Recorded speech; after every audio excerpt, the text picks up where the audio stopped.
صوبائی اسمبلی کی د موږ یو نوجوان هونهار د پارلیمنت ممبر خلاف اسپیکر یو فیصله کړې ده.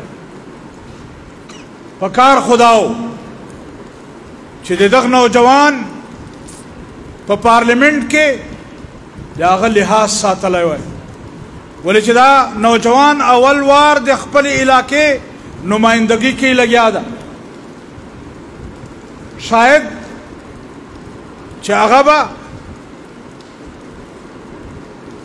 د تا د اصولو او ضوابطو دومره واقف نه وي،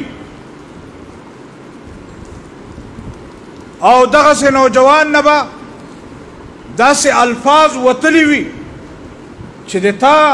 قانون او د تا قواعد و ضوابط په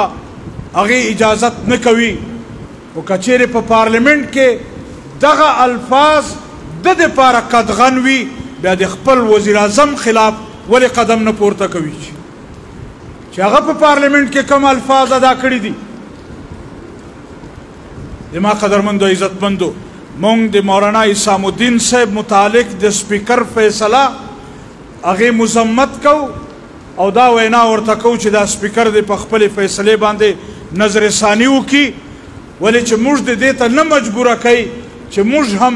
د دغه مولانا عصام الدین صاحب سره ملګرتیا کوو او میدان ته وځو. لہذا موږ د صوبائی اسمبلی اسپیکر ته وایو چې ته خپلې فیصلې باندې نظر ثاني وکړه او د ده خلاف دغه قدم اخیستو ضرورت نه و چې دا کم نن تاسې واخیست.